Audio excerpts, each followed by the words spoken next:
louer Jésus ce matin en poussant des cris de joie. Yes.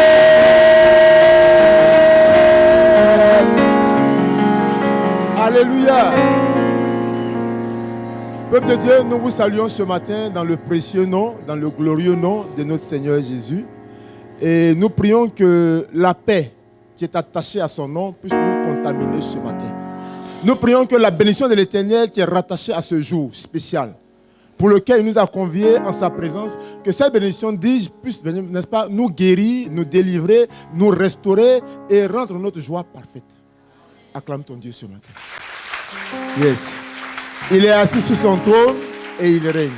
Effectivement, notre Dieu règne. Que Dieu vous bénisse. Veuillez vous asseoir. Alléluia.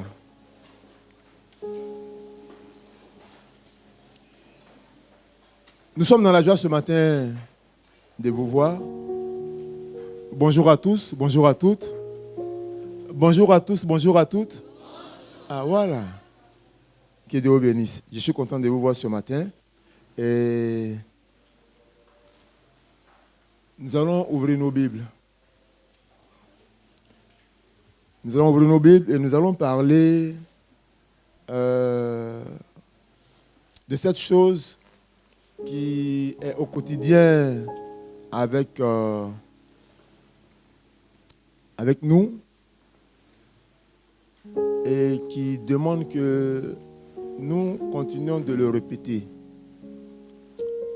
On dit que la répétition est pédagogique et comme nous sommes ici actuellement, nous avons besoin de répéter très souvent certaines choses. C'est pour nous aider. Alléluia. Certainement que quand ce matin, je donnerai le thème, on dira, ah, on ne peut pas déjà parler de ça. Oui, c'est toujours bon de répéter.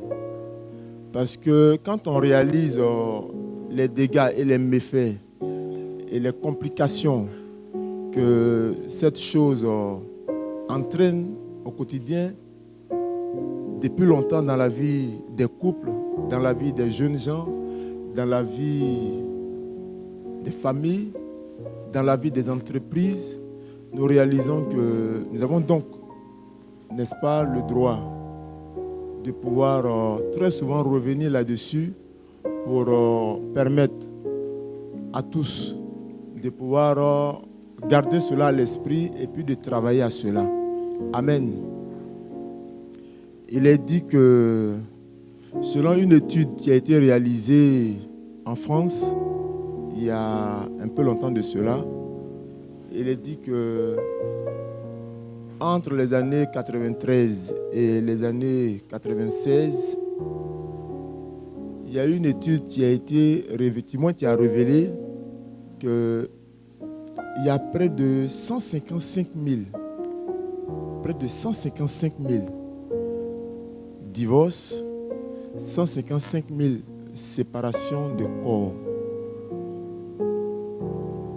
Vous voyez, cette année encore, parler de près de 155 000 séparations de corps montre que c'est important que nous y revenons très souvent.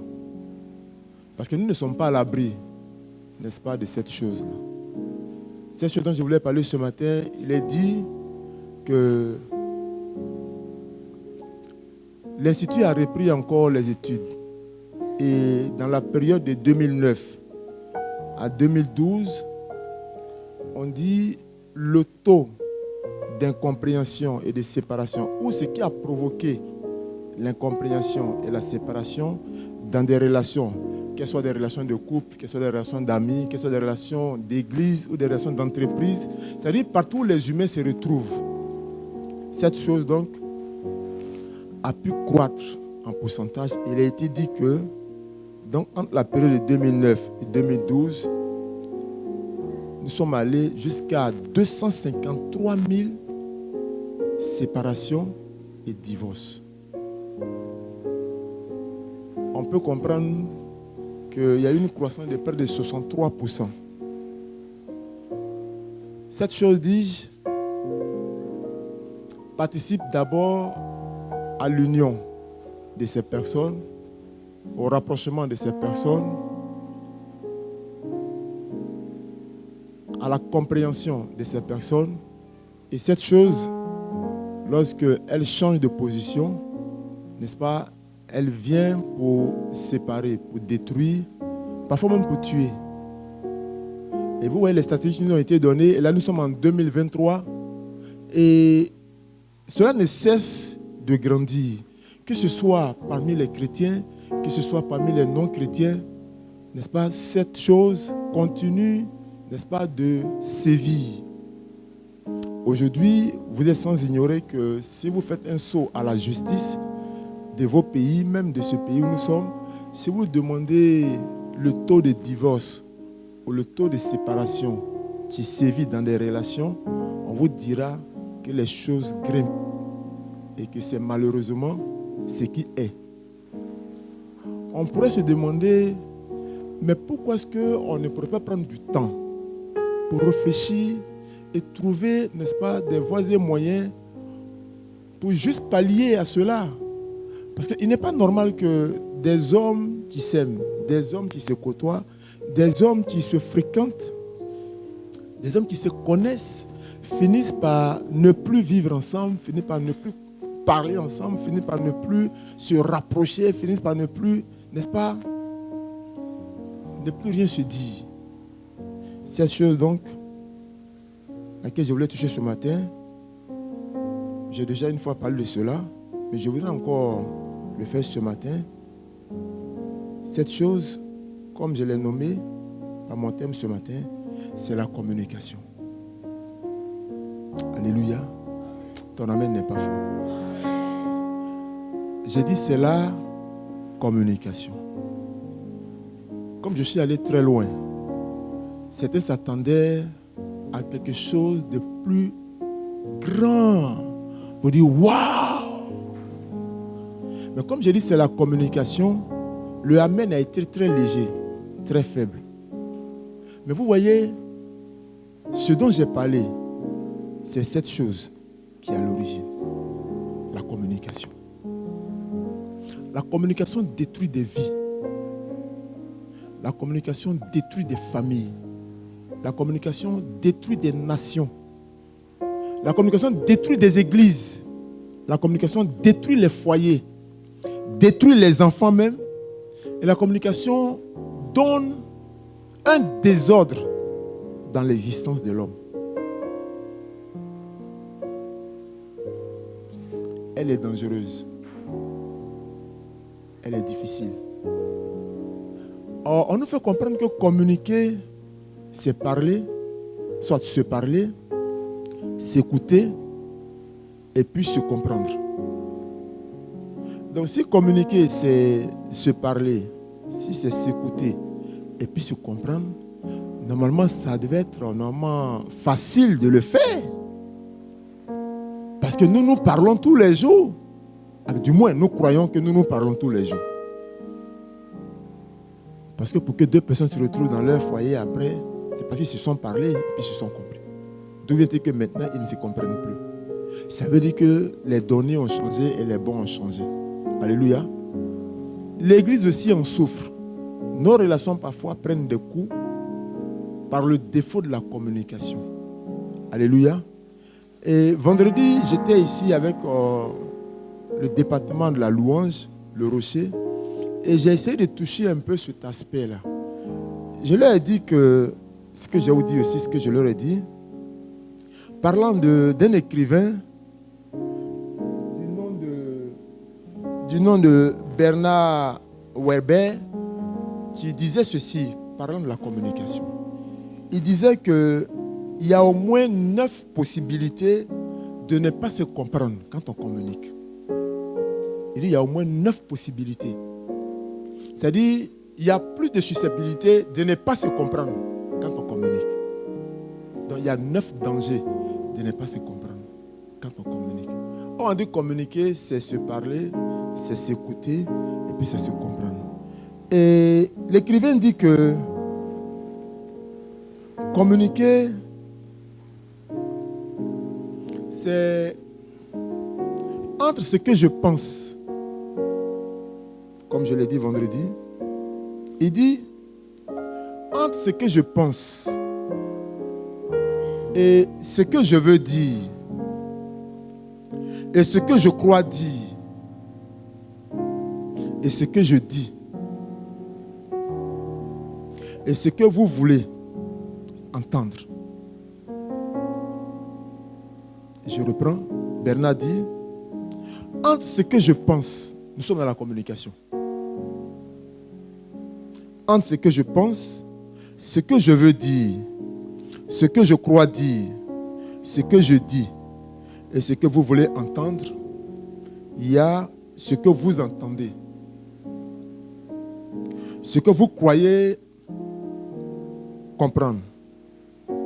Ce que vous voulez comprendre.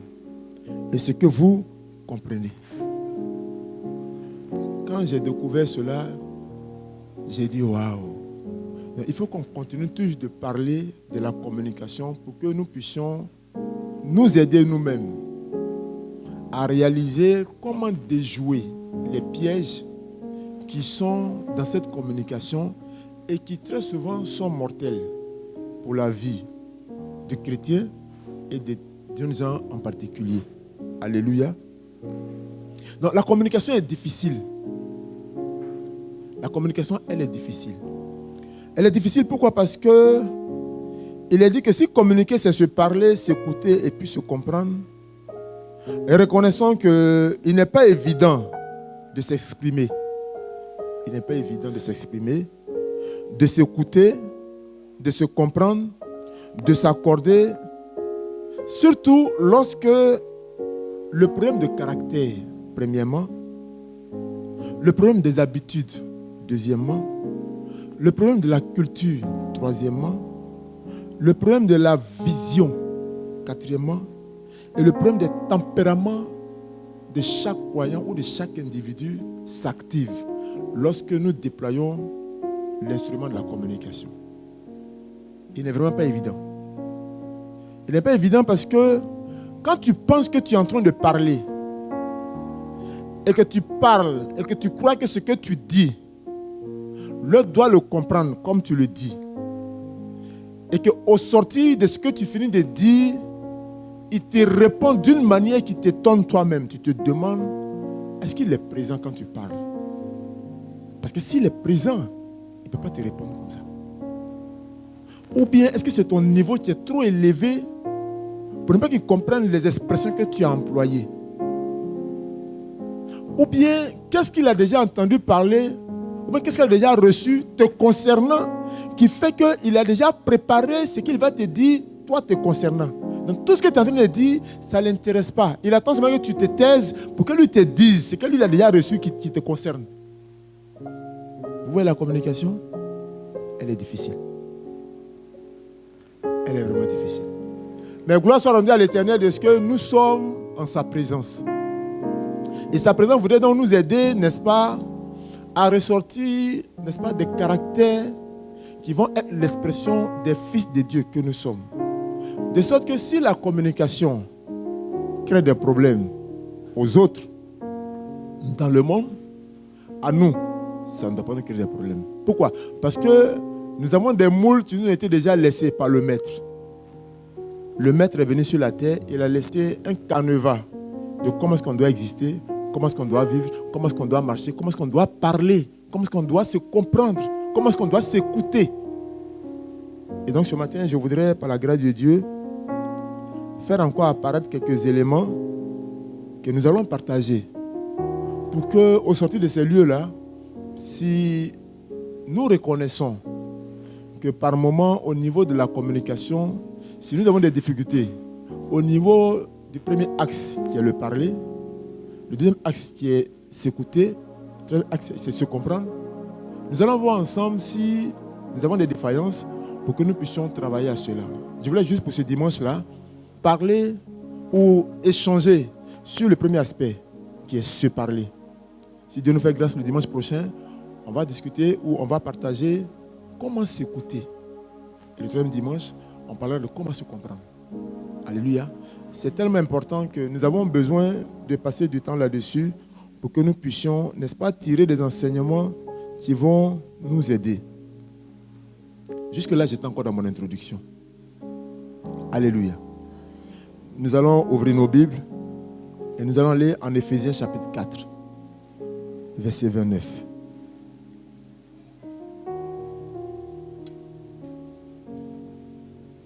Éphésiens chapitre 4, verset 29.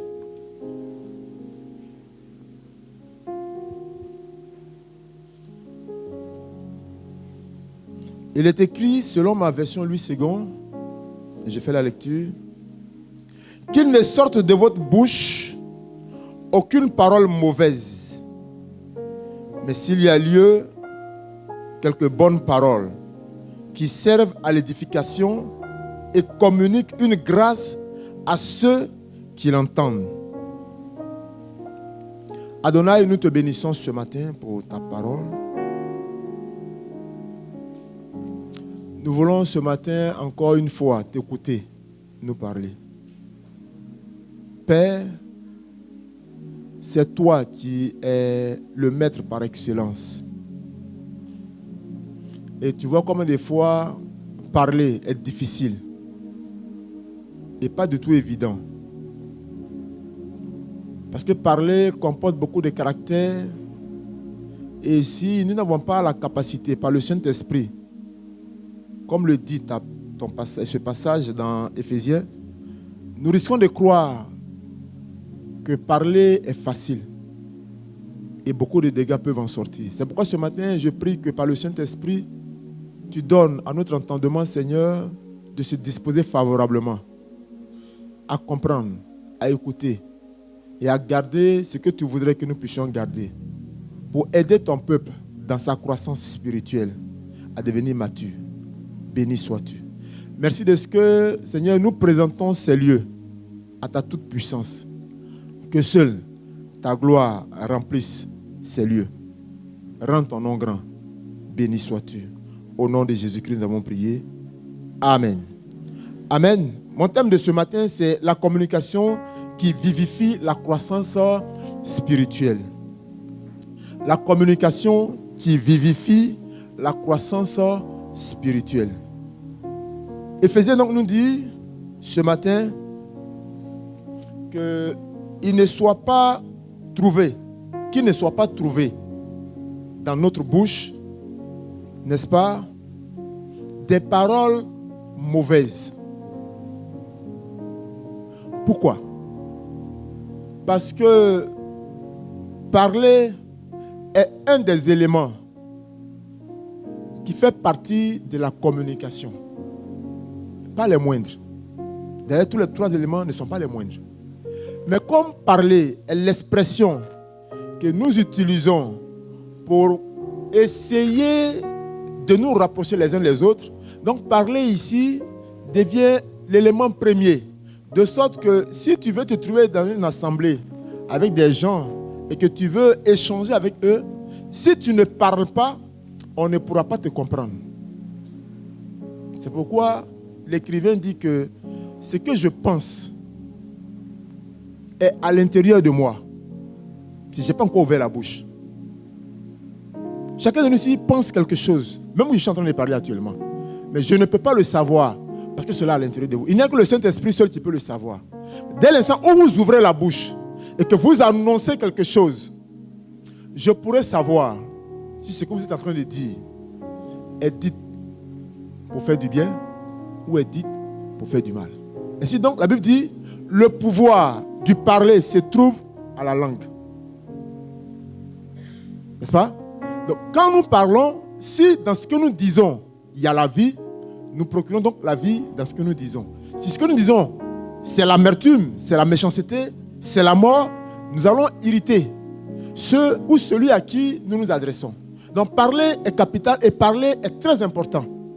C'est pourquoi en tant que fils de Dieu, nous avons l'obligation, n'est-ce pas, de choisir les expressions de vocabulaire, choisir notre manière de nous exprimer. Nous avons l'obligation de trier dans l'ensemble de ce que nous voulons transmettre. Nous avons l'obligation de nous assujettir à nos expressions. Parce que si nous ne vivons pas cela, si nous ne travaillons pas à cela, ce qui va nous arriver, c'est-à-dire on va penser qu'on parle. Mais celui à qui on parle ne comprendra pas ce que tu dis. Cela dépendra de sur quel pied il a arrêté et qu'est-ce qu'il attend de toi. C'est difficile. Mais Dieu va nous aider ce matin par le Saint-Esprit. Comme je l'ai dit à l'introduction, reconnaissons que il n'est pas évident de s'exprimer, de s'écouter, de se comprendre, parce que des éléments, n'est-ce pas,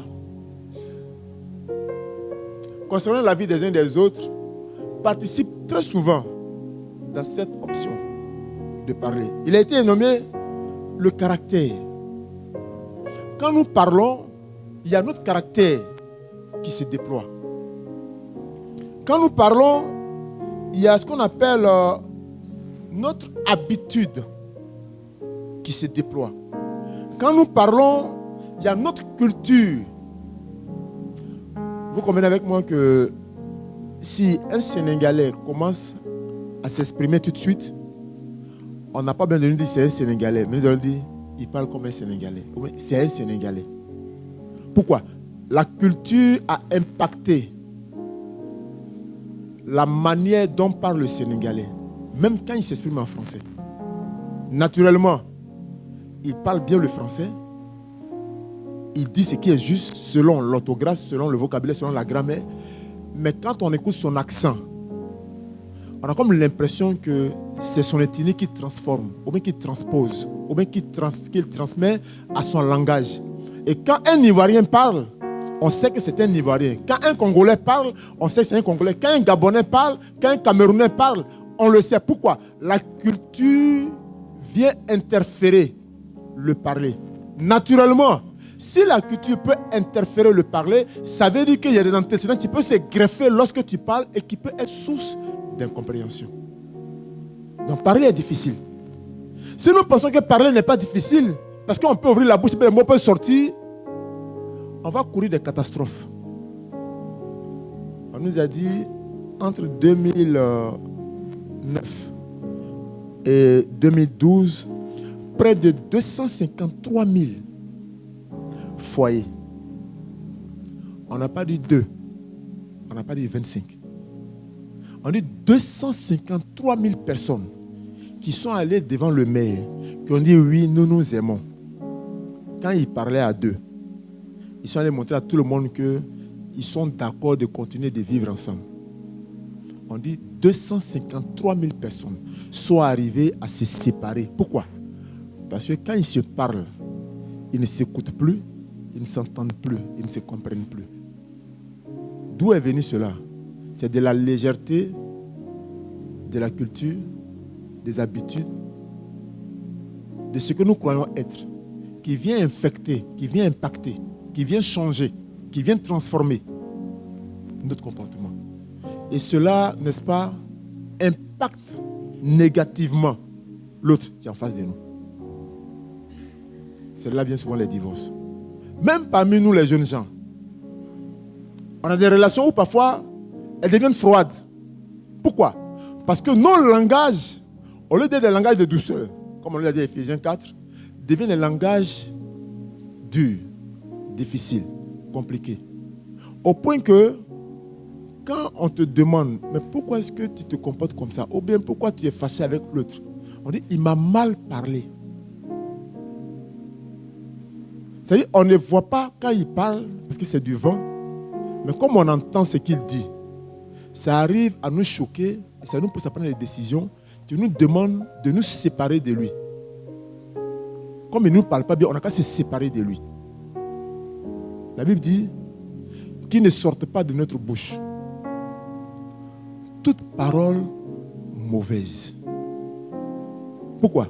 Parce que Proverbe dit en son chapitre 18 que le pouvoir de la vie ou de la mort est au bout de la langue. Si tu confesses, ou si tu proclames, ou si tu parles, et que ce que tu dis est bon, est agréable, est doux, on dit que tu distilles la vie. Si tu parles, que tu es nerveux, que tu es agressif, que tu es dégoûtant, que tu es dégueulasse, C'est fort. Ouais, c'est fort. Il y a des hommes qui sont comme ça. C'est-à-dire, quand ces personnes vous parlent, tu te demandes, est-ce qu'il réfléchit? Parce que même un homme insensé ne peut pas parler comme ça. Mais pourquoi? Il va seulement s'appuyer sur certains éléments que toi, tu vas ignorer. Mais la Bible dit, s'il prend cette option, ce qui va résulter de ce qu'il fait, c'est la bagarre, c'est la séparation, c'est le divorce, c'est le rejet, c'est le refus. Parce que tu peux dire ce que tu veux, mais tu ne peux pas m'obliger d'être à côté de toi. Si je ne veux pas, je te quitte. Alléluia. C'est ce que les hommes se disent. Mais la Bible dit, en Christ Jésus, quand on rentre dedans, on est obligé de changer notre vocabulaire pour aider l'autre qui nous écoute, qui nous entend, à comprendre et à rester doux. Quitte à nous de payer le prix pour le gagner quand nous parlons. Ainsi donc, je voudrais vous présenter quelques éléments que j'ai pu noter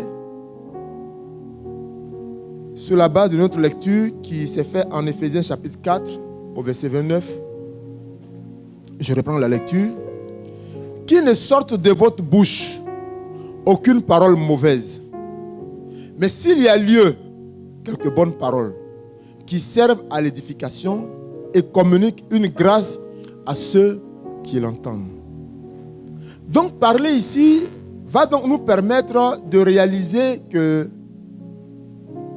il y a un mystère qui se dégage. On dit c'est le mystère de communiquer la grâce. J'avoue que je ne savais pas beaucoup de choses. Et comme je vous le dis souvent, j'apprends aussi. Toutes les fois que j'ouvre la parole de Dieu, d'autres livres que je lis, je ne cesse d'apprendre. Pourquoi? Parce que si j'arrête d'apprendre, je serai en retard par rapport à vous.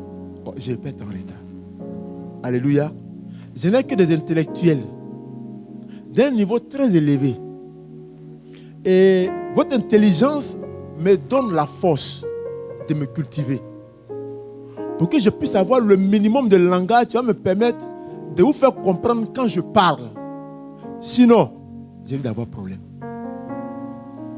Donc, souffrez que je cherche des vocabulaires forts parfois pour vous dire que je suis à côté de vous. Alléluia. Donc, on dit que parler doit faire apparaître la grâce. On dit qu'il ne soit de votre bouche aucune parole mauvaise. Mais s'il y a lieu, quelques bonnes paroles qui servent à l'édification et communiquent une grâce. Donc parler communique la grâce. Parler communique l'amour. Parler. Parler ici encore communique la paix. Parler communique l'encouragement. Vous voyez comme parler comme ça devient difficile. On ne pensait pas que parler pouvait, n'est-ce pas, avoir en son sein tant d'éléments qui devraient normalement apparaître pour faire du bien. Parce que pour nous, quand nous parlons, comme on est habitué à parler, il n'y a pas de problème. Vous voyez, ce petit doigt-là, comment on l'appelle? Auriculaire. Vous voyez comme il est petit? Souvent, on oublie son travail qu'il fait. Souvent, on oublie. Parce que comme il est tout en quotidien avec nous et qu'il joue sa partition, on oublie. Si on te demande même quelle fonction il joue même, c'est là que tu vas le regarder et puis tu vas dire, ah, ça fait partie de mes doigts de la main. Mais si Panari attrape ça, si Panari attrape ça là, auriculaire de la main droite, c'est-à-dire c'est le petit doigt, mais tu vas laver ta fille à la main gauche. À cause de lui là, oh, il y a encore 4 qui restent. Parce que quand il fait tui, c'est-à-dire ton esprit, ton âme et puis ton corps est sous pression. Tu te demandes, est-ce que c'est normal ce qui t'arrive? Parce que ce petit doigt là, tu l'as toujours négligé. C'est ça, parler. Comme nous parlons tous les jours, on n'a jamais compris que parler est un mystère qui doit renfermer des caractéristiques que nous devons déployer en tant que chrétiens. Mais comme tous les humains parlent, c'est quand quelqu'un ne parle pas qu'il devient un peu bizarre pour nous. Ah, il ne parle pas? Oh, c'est dommage. Parce que nous, on parle. Ah, il ne parle pas. Oh, c'est dommage. Mais si tu parles, que ce qui sort de ta bouche n'est pas les caractéristiques de ce que parler doit être, tu es comme un muet. Parce que si tu dois parler pour transférer, pour émettre, pour contaminer les gens par la mort, parce qu'au bout de la langue, il y a la mort. Donc si ton parler amène la mort, mais c'est mieux que tu sois muet. Parce que j'ai connu des gens, des jeunes gens d'ailleurs, à qui leurs parents ont parlé pour une bêtise commise. Ils sont allés prendre un comprimé pour se tuer. Parce que ce qu'on leur a dit a plutôt véhiculé la mort. Ça les entraînait à la mort. Mais comme la Bible dit que de notre bouche ne sortent des mauvaises paroles, de sorte que même si ton enfant commet des impairs, tu sauras lui parler tout en n'étant pas content. C'est en ce moment que tu comprends que parler a un sens. Si tu penses que tu peux parler pour dire ce que tu veux, comme tu veux, où tu veux et quand tu veux, tu ne sauras pas que parler a une importance. La Bible dit que quand tu parles, qu'il y ait la grâce. Oh, ton amen n'est pas fort ce matin. C'est pas facile, on est quitté très loin. Nos habitudes, nos caractères, nos cultures et beaucoup d'autres éléments nous ont impactés très longtemps. On est chrétien il n'y a même pas encore 10 ans pour certains. Il n'y a même pas encore 5 ans pour d'autres. Donc on est plutôt impacté ou à dominance par nos caractères, par nos habitudes, par nos cultures et par ce que nous considérons le plus. Qui fait que quand on commence à parler, on ne fait pas tentation. Mais on transmet ce qui va nous faire plaisir. Et c'est sûr que ce qui nous fait plaisir entraîne la mort dans la vie de l'autre. Ce matin, je voudrais donc nous aider le peuple de Dieu que nous sommes à réaliser et à reconsidérer l'expression lorsque nous parlons. Alléluia. Si prochainement nous voulons ouvrir notre bouche, regardons dans ce que nous allons dire. Est-ce qu'il y a la grâce qui sera communiquée? Est-ce qu'il y a la paix qui sera communiquée? Est-ce qu'il y a l'encouragement qui sera communiqué? Est-ce qu'il y a des mots tendres qui seront communiqués? Vous savez, ce n'est pas facile lorsque vous avez raison et que vous devez vous taire. Ce n'est pas facile. Ou bien quand vous pensez que vous avez raison et puis on vous dit de vous taire, ce n'est pas facile. C'est vraiment difficile.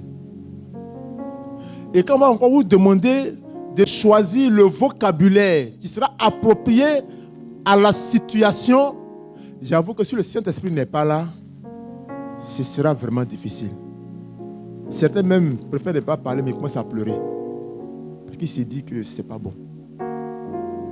Nous devons réaliser que parler ici, pour nous qui sommes chrétiens, bien sûr, doit entendre ou doit comprendre ou doit avoir en son sein une attention particulière, une douceur quand nous parlons. Je dis souvent aux jeunes gens que vous êtes que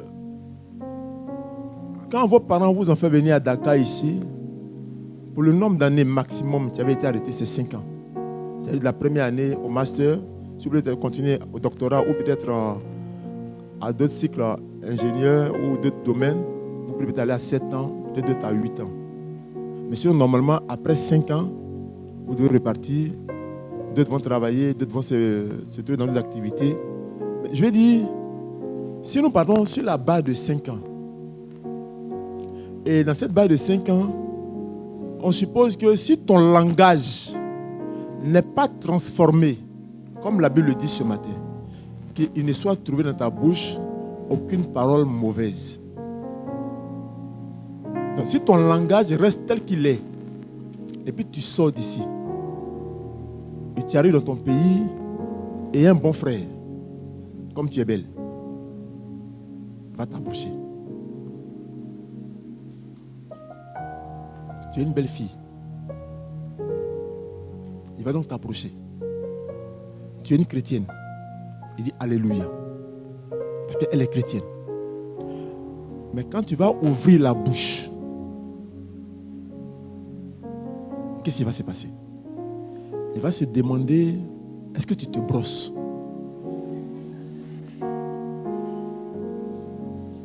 Il est conscient que tu as des pâtes dentifrice qui coûtent très cher. Parce que tes dents sont blanches. Mais si ce qui sort de ta bouche amène la mort, ça sent mauvais. Est-ce que vous savez ça? Ça sent très mauvais. Regardez autour de vous. Quand les gens ne savent pas parler, à peine vous la bouche, oh, là. Vous n'avez pas encore remarqué ça? Vous n'avez pas remarqué? Ah, va là-bas, avec tes histoires là. On a comme l'impression qu'il pue. On a comme l'impression qu'il sent. On a comme l'impression que, c'est-à-dire qu'il y a quelque chose qui ne veut pas. Oh, parler, c'est un vent. La langue bouge dans la bouche et ça donne un son. N'est-ce pas? Mais ça devient dégueulasse quand ça prend le compartiment et s'entraîne à la division. Donc, parler est un art. Si entendre est un art, si comprendre est un art, parler donc est un art. Et donc, si parler est un art, nous devons travailler à l'art de savoir parler. Oh, ton amen n'est pas fort. Ton amen n'est pas fort. Oh, dis-moi amen fort, s'il te plaît. Lorsque tu vas parler, que la grâce se manifeste. Lorsque tu vas parler, que la paix se manifeste. Lorsque tu vas parler, que la douceur se manifeste. Lorsque tu vas parler, que l'encouragement se manifeste. Lorsque tu vas parler, que les âmes se sentent à l'aise. Mais tu dois payer le prix. De pouvoir réviser les éléments qui caractérisent parler. Ne vois plus parler comme étant l'expression de sortir des mots et puis de ne pas les peser. Vois parler comme un moyen d'expression qui va te permettre de gagner les autres pour la gloire de Dieu. Et en gagnant les autres pour la gloire de Dieu, toi-même, tu vas gagner pour toi dedans. Vous savez, la Bible dit, en griffe, l'ouvrier mérite son salaire. Peut-être qu'en parlant bien, en prêchant, parmi ceux que tu as évangélisés, s'ils deviennent des vrais chrétiens, tu peux gagner pour toi dedans. Alléluia. Mais si tu gâtes, moi, c'est comme ça, je suis une fille de caractère. Ok. Il n'y a pas de problème. Tu vas rester seul. Avec ton caractère. Et demain, tu as dit, une vilaine conseillère à la mairie. Oui. Elle distille la douceur quand elle parle. Il distille l'assurance quand il parle. Il distille la paix quand il parle. Quand il te parle, tu ne veux même pas qu'il y ait du bruit autour de vous. Quand il te parle, même quand une voiture passe, tu dis à la voiture, fais moins de bruit, s'il te plaît, parce qu'on parle à mes oreilles. On me dit des paroles qui vont sauver mon âme. Parler est un art. Pourquoi? Parce que quand tu viens du bureau, et puis le patron ou ton supérieur, après la sortie, t'a réprimandé d'une manière anormale, au point que ton sang a tourné 2 fois. Mais comme tu sais que le salaire qu'on te propose, il est beaucoup. Et si tu réagis devant tout le monde, c'est à tes risques et périls. Donc tu boues. Et tu prends ta voiture, tu filmes même, tu grilles les feux. Et puis tu arrives. Et puis elle te regarde. Quand tu rentres, tu fais le propre. Oh! Elle sait qu'il y a quelque chose. Parce qu'elle a le mystère de parler. Quand tu rentres, alléluia. Non, c'est fort. Hein? Est-ce qu'on peut acclamer Dieu ce matin? Parler est un art. Parler est un art. Vous savez, il y a des cultures où on appelle des gens des griots ou des griottes. Vous en avez entendu parler? Prenez un jour le temps de demander aux gens de vous traduire ce qu'ils disent. Ils font les éloges des présidents, des rois. Quand ils font les éloges, ils rentrent dans la généalogie de celui à qui on veut parler. On vante les mérites de ses arrière-grands-pères. Et on lui dit d'où il vient et de quel sang il est. Pourquoi il est assis là. Et pourquoi il est comme ça. En fait, depuis ses aïeux, ça a été déjà préparé. Il est né pour réussir, il est né pour être directeur, il est né pour être président. Donc c'est normal qu'il est assis là. Il ne faut pas que les gens pensent que c'est par relation. Non, dans son sang, dans ses fondements, c'était déjà préparé. Donc, quand on te dit ça, c'est-à-dire, tu dis au chauffeur, apporte le chéquier. Alléluia. Quand tu parles au cœur de la sœur, même s'il y a beaucoup de prétendants, si tu veux, viens à pied. Les gens n'ont qu'à venir en voiture. Quand tu as ces caractères, quand tu as ce mystère que je viens de te présenter, la douceur quand tu parles, la tempérance quand tu parles, la paix quand tu parles, l'amour quand tu parles, et tous ces éléments que nous avons énumérés, je te dis la vérité. Des gens viendront même en hélicoptère. Elle va leur dire, je ne vous veux pas. Parce que toi, quand tu parles, elle sent une assurance. Elle sait qu'il y a l'onction de Dieu dedans. Yes. C'est poussé par le Saint-Esprit. Tout le monde ne peut pas parler comme tu parles. Parce que la Bible dit qu'il ne sorte pas de ta bouche une mauvaise parole. Les gens aiment les paroles douces. Mais l'environnement nous empêche ou les empêche d'avoir des paroles douces. Il n'y a que des fils de Dieu, comme vous et moi, qui pouvons avoir cette capacité. Pourquoi? Parce que nous avons le Saint-Esprit.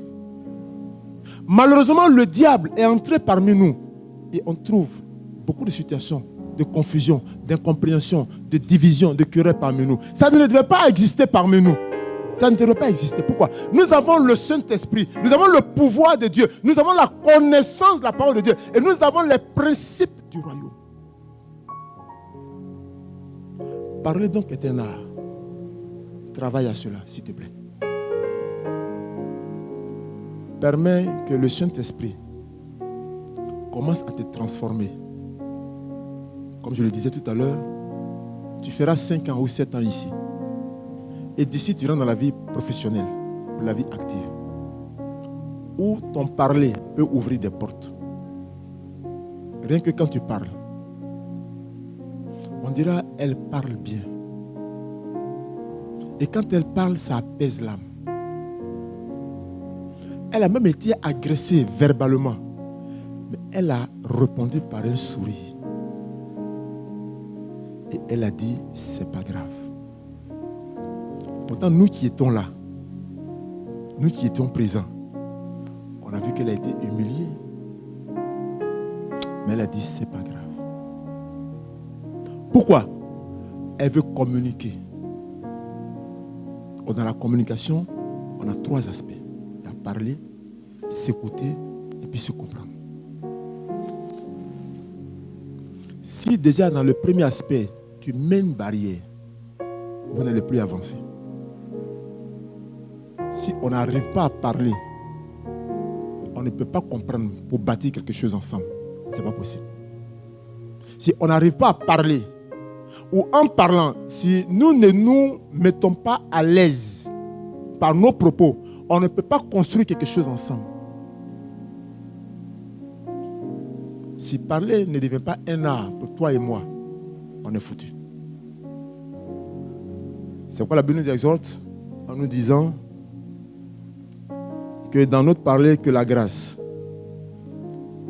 que l'amour, que l'encouragement, que la paix, que la tendresse, la douceur et la sympathie soient de notre vocabulaire. Amen, amen. Ce parler donc est un mystère. Et nous allons aller en Colossiens chapitre 4, verset 6.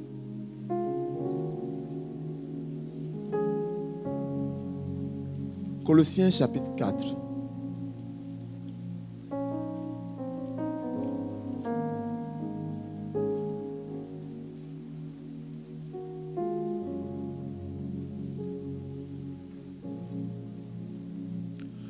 La Bible dit, si nous voulons avoir une bonne communication, en Colossiens chapitre 4, verset 6, il est dit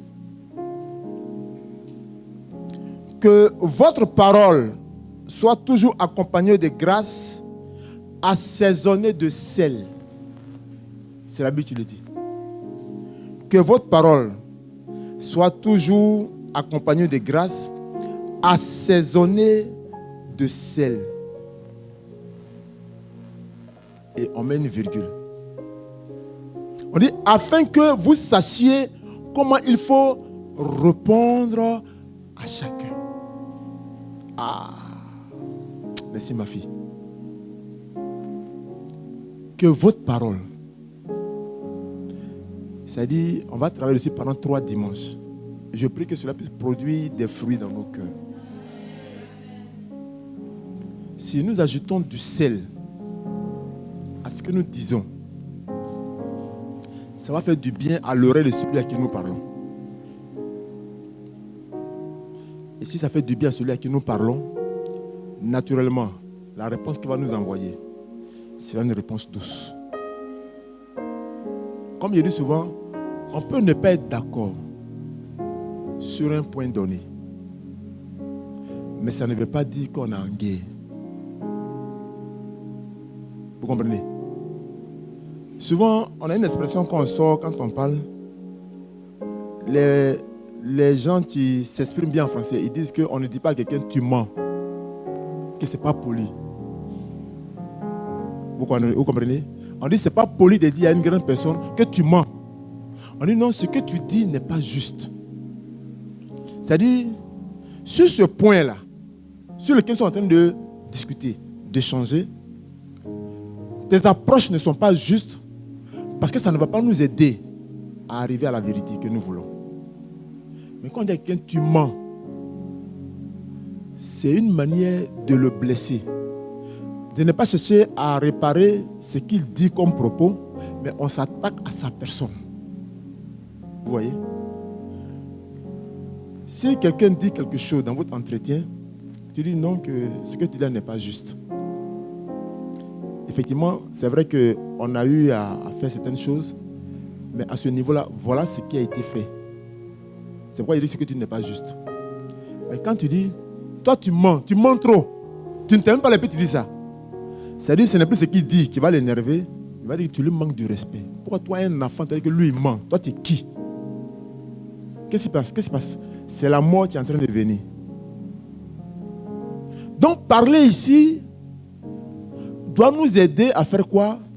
À travailler sur nous-mêmes pour que quand nous sommes en train de communiquer avec quelqu'un par le parler, que nous restons attachés au langage qu'il tient pour ne pas blesser sa personne. Parce que quand vous dépassez la limite du langage, les gens gardent les mots. Les gens gardent les mots. On dit, mais il faut lui pardonner, je lui ai déjà pardonné. On dit, mais pourquoi tu salues froidement comme ça? Je préfère être prudent. Moi, je suis prudent maintenant. Parce que les mots sont restés. Les mots sont restés. Mon père me disait, quand il vivait encore, il me dit, quand ta femme te provoque, et puis dans vos échanges, elle te donne des paroles qui te blessent, il dit, tu tiens un langage pour agresser ses parents.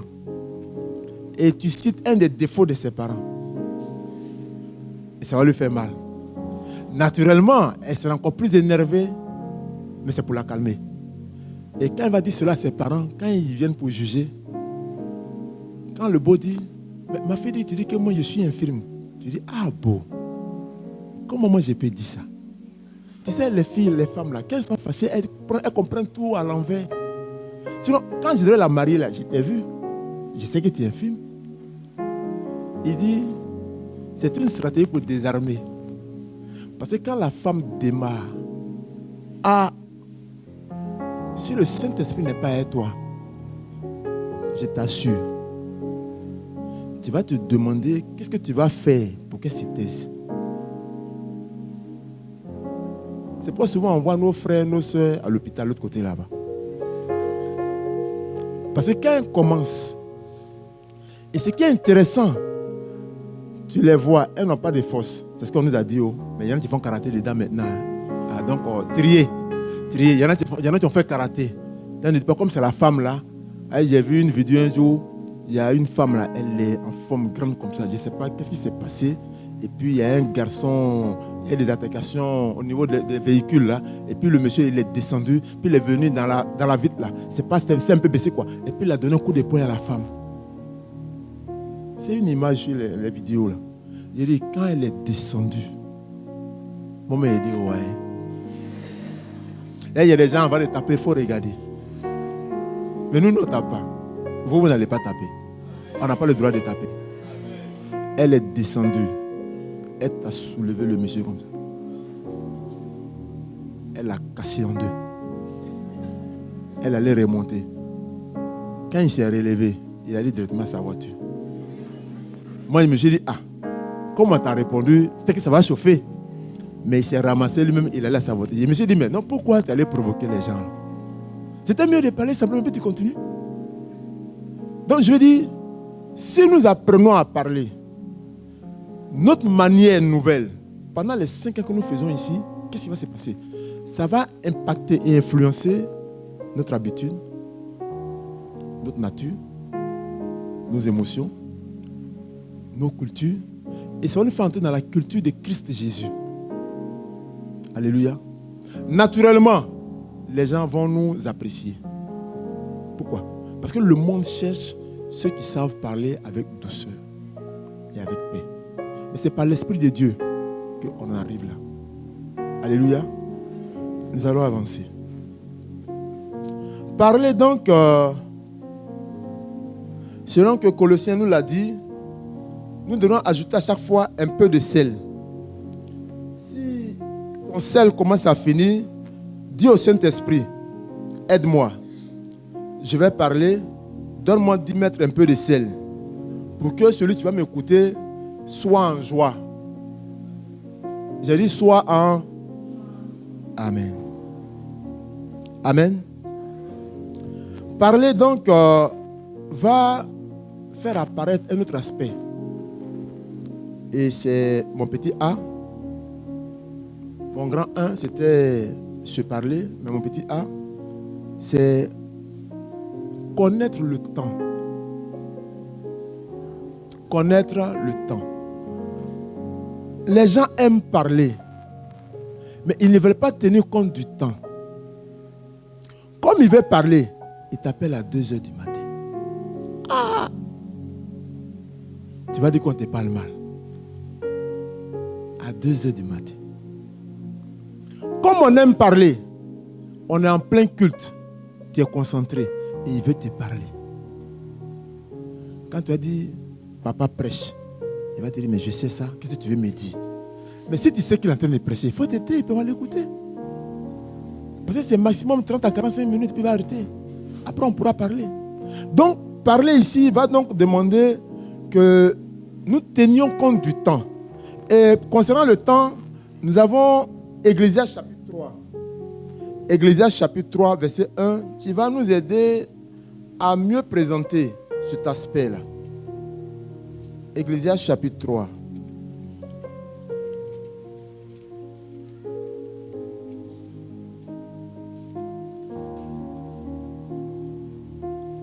Ecclésiaste chapitre 3, nous avons le verset 1.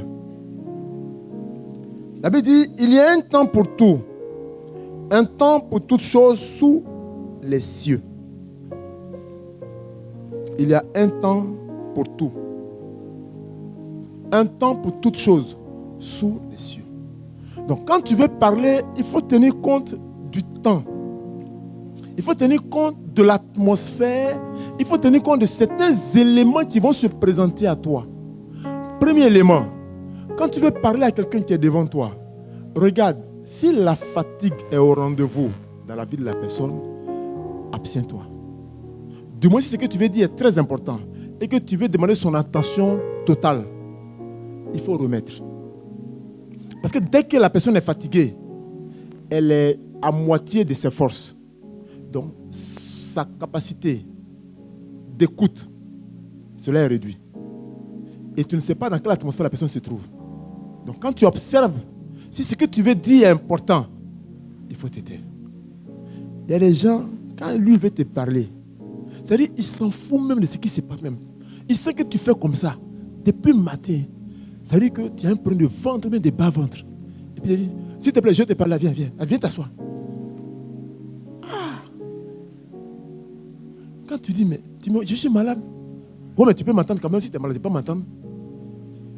Parce qu'il veut aller quelque part avec toi, dans parole. Donc, si tu constates que celui à qui tu veux parler, il est malade, ce que tu vas dire, si c'est important, garde. C'est comme par exemple, tu vas voir ton frère. En quittant chez toi, tu vas pour lui demander de l'argent. Pour qu'il te prête de l'argent. Et puis tu arrives. Il te demande les nouvelles. Et quand il lui donne ces nouvelles, il te dit, ah, on vient de m'apprendre ce matin qu'il y a un décès dans la famille. Donc moi-même, je suis un peu déboussolé même. Et puis je t'ai vu arriver. Ah, que Dieu te bénisse, bonne arrivée. Et puis tu finis, tu dis, ok, d'accord. Vraiment, mes condoléances. Que Dieu te fortifie. C'est la Bible dit que c'est Dieu qui donne, c'est Dieu qui reprend. S'il te plaît, tu peux donner un crédit 10 000.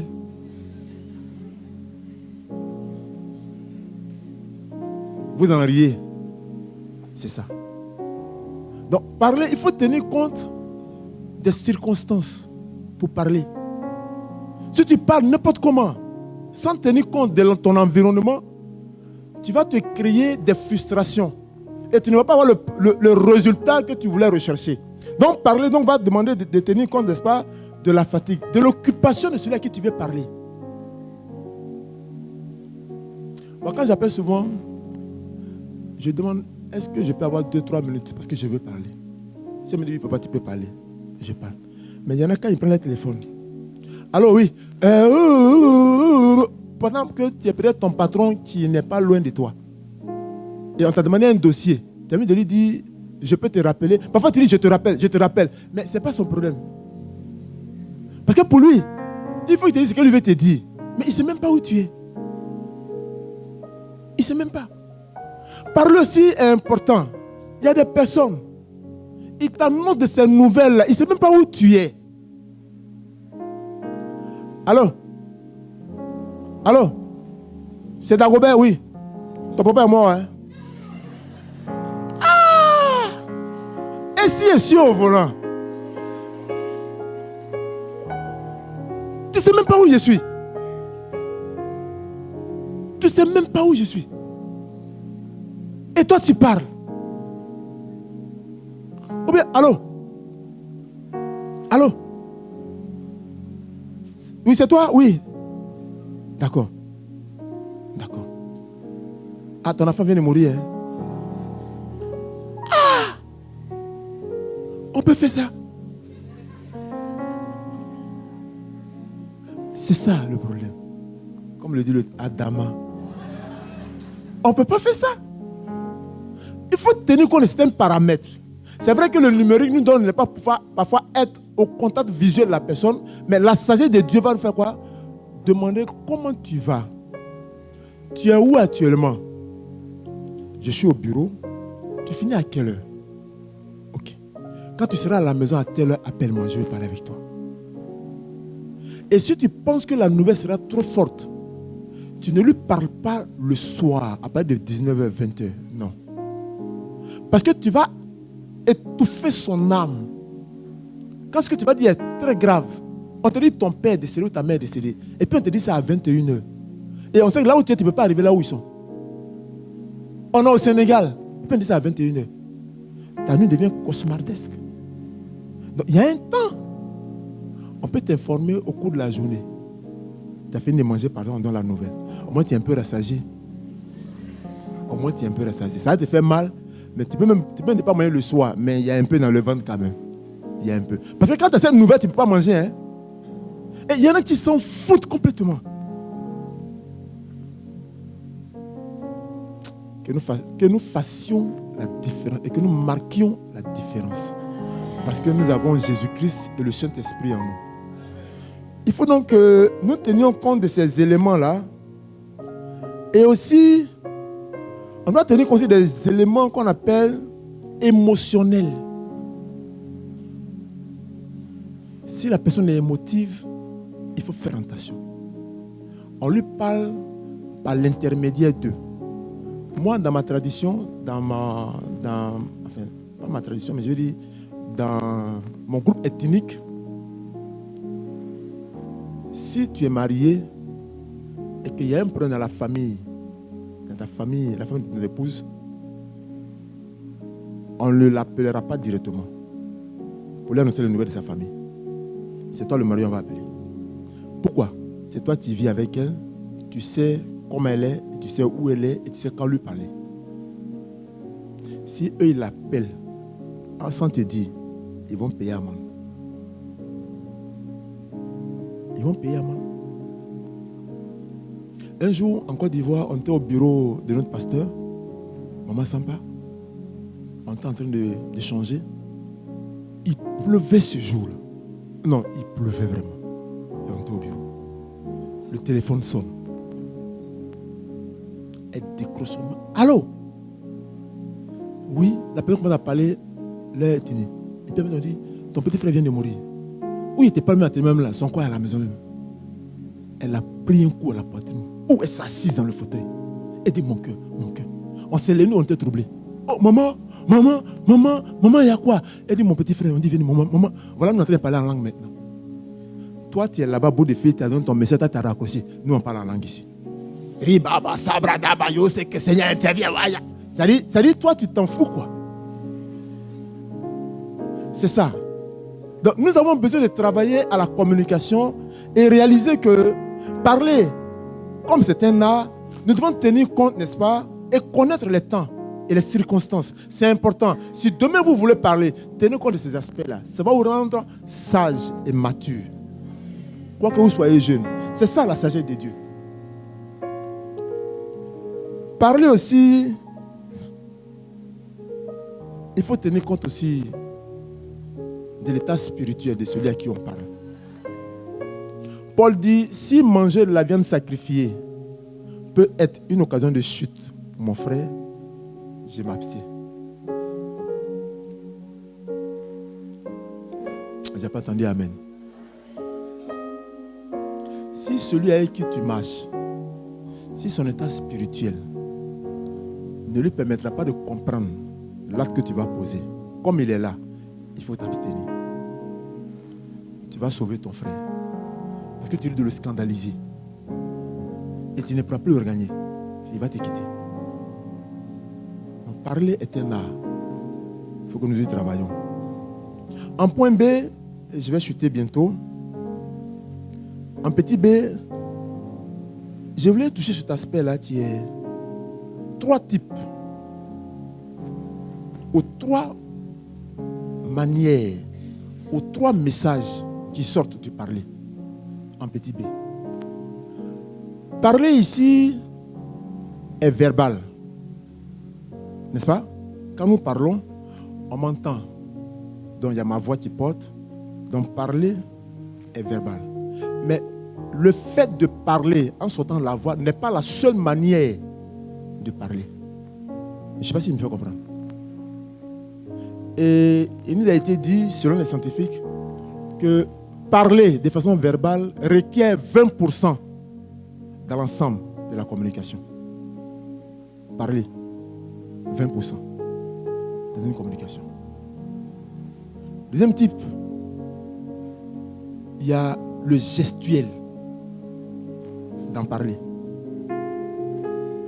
Je le disais vendredi soir quand j'étais avec le groupe de la louange, que si on est assis autour d'une table et quelqu'un vient, il me salue, il me serre la main, il salue ma femme, il serre la main, il salue Vital, il serre la main, il voit John, il dit à John bonjour, il saute, il va chez Jordan, il serre la main, il salue Chris.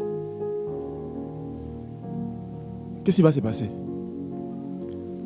John va dire, il y a un problème entre nous. Mais est-ce qu'il n'a pas salué John? Il n'a pas dit bonjour? Est-ce qu'il n'a pas dit bonjour? Pourquoi il va avoir problème? Parce qu'il n'a pas serré la main.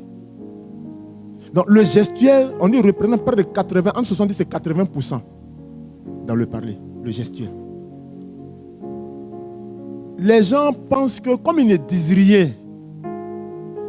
et qu'ils font le gestuel, ce n'est pas grave. On dit que ça représente près de 70% dans le langage courant de parler. Tu es en train de parler. Hein? Ça veut dire que tu es en train de lui parler. Ça veut dire quoi? Je m'en fous de toi. C'est là, ce que Bernard dit là commence à prendre un sens. Quand ça va devenir palable, il dit non, quand il me parlait, il y a une mouche dans mes oreilles, c'est la mouche que j'ai chassée. Parce que ça a pris des ampleurs catastrophiques.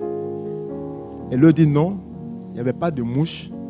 C'était un geste qu'elle a posé pour me montrer qu'elle s'en fout de moi. C'est pourquoi je l'ai tabassé. Le gestuel. 70 à 80%. Donc vous voyez comment parler est difficile. Et là on est dans la première option, hein, parler. On communiquer, il y a parler, il y a s'écouter, puis il y a se comprendre. On est dans parler seulement. Hein. Depuis que j'ai parlé là, ça après 45 minutes, c'est dans parler seulement. On est. Donc, si nous ne travaillons pas à parler, nous allons être des sources de danger pour nous-mêmes, pour notre environnement et pour tout ce qui va nous entourer. Alléluia. Mais il y a un troisième élément qui m'a beaucoup plu. Si parler de façon vocale requiert 20% de l'intention, si le gestuel requiert 70%, il y a un autre aspect, on n'a pas énuméré ça, ou bien on n'a pas présenté par un taux, mais on a fait ressortir cet aspect-là. Ça m'a beaucoup plu. On a parlé du silence. Le silence. Le silence est la meilleure manière de parler. Le silence. Alléluia. La Bible dit,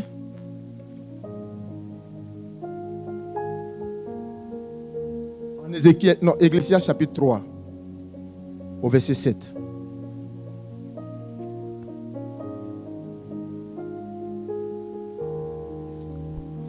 Ecclésiaste chapitre 3, verset 7. Il est écrit, un temps pour déchirer, un temps pour coudre, un temps pour se taire et un temps pour parler.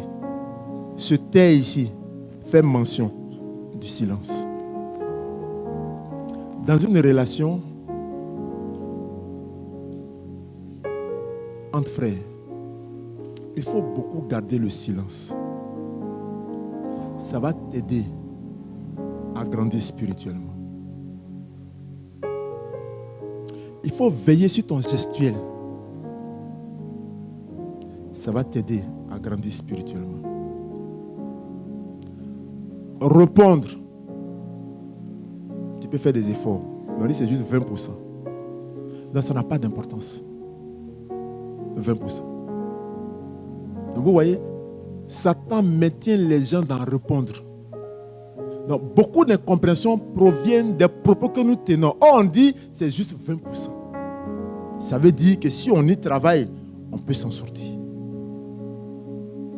Et le gestuel qui maintient près de 70%, essayons de nous rapprocher pour voir notre gestuel. Si nous sommes devant quelqu'un, comment on va se tenir si on nous parle? Et qui nous parle? Ce n'est pas important. Si nous pensons que celui qui nous parle est un frère en Christ, est une soeur en Christ, à cause du prix que Christ a payé à la croix, nous le considérons. Dès cet instant, on va savoir se tenir quand il nous parle. On va savoir se présenter à lui quand il nous parle. C'est des petites choses qui sont des grandes choses. Si tu n'es pas habitué à considérer un plus petit que toi, quand il s'exprime avec toi, ce n'est pas quand demain tu seras arrivé ou tu vas arriver que tu vas reconsidérer ça. Ce n'est pas possible. Ça ne fera pas partie de tes habitudes. Donc travaillons maintenant. Où nous sommes dans un champ du maître, où ici l'erreur peut être permise. Ici encore, on peut accepter les erreurs. Au pire des cas, on peut venir me voir.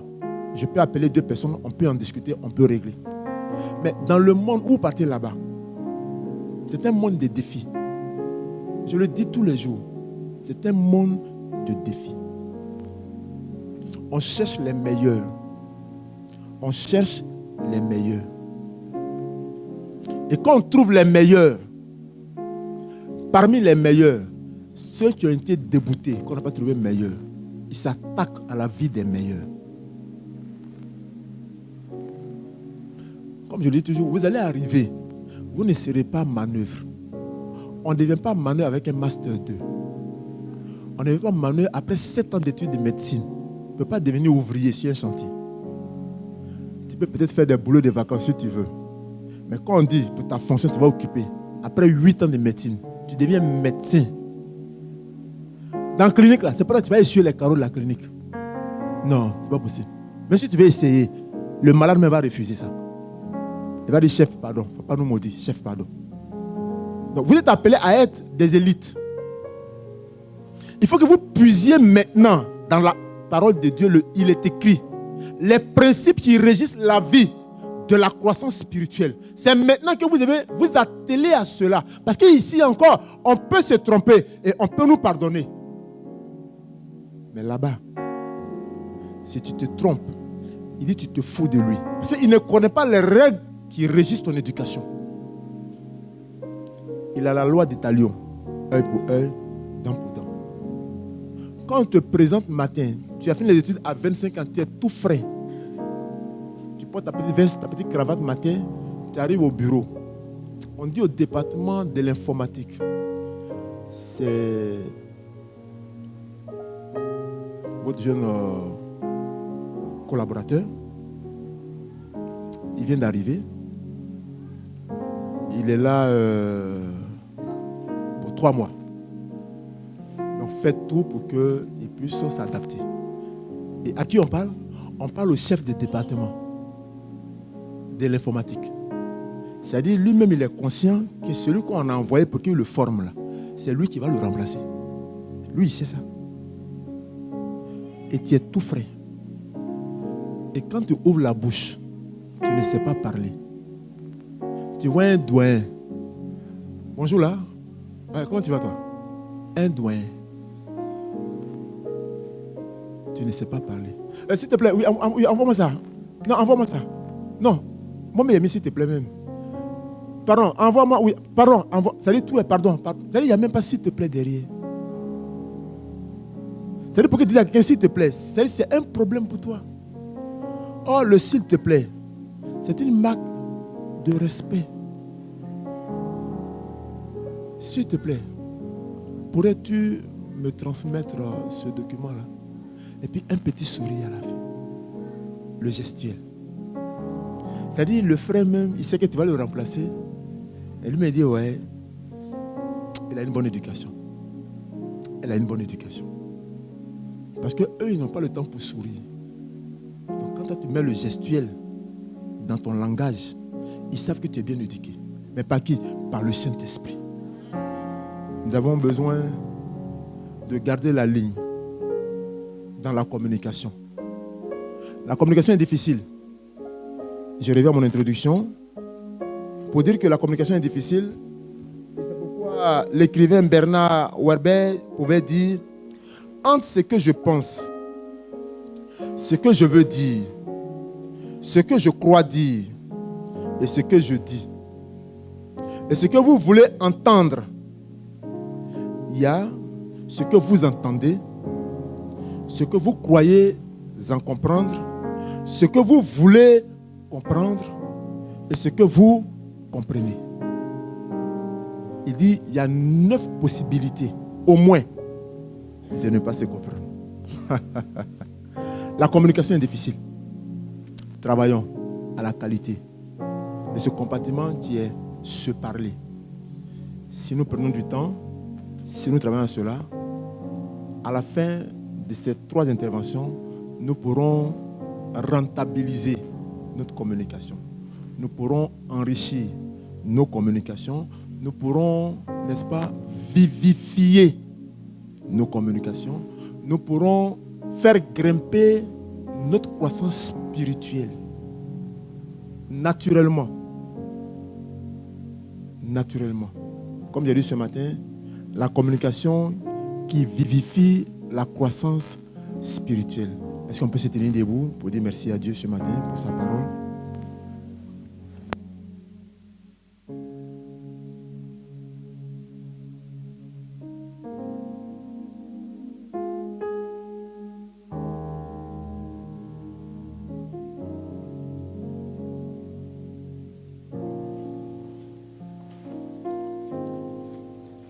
Un monde sans communication ne peut exister.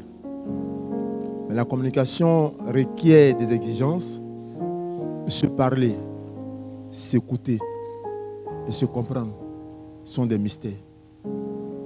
Ce matin, j'ai parlé de la part de l'Éternel. Je prie que cela puisse porter des fruits dans vos cœurs. Élevons la voix et disons merci à Dieu pour sa parole.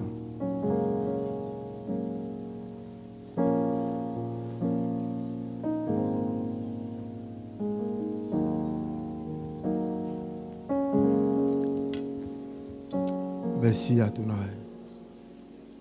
Merci Adonai.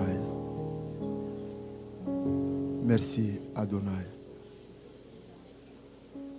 Merci Adonai. Merci Adonai.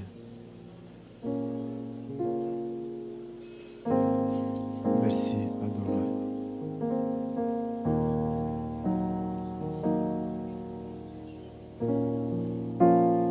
Merci Adonai.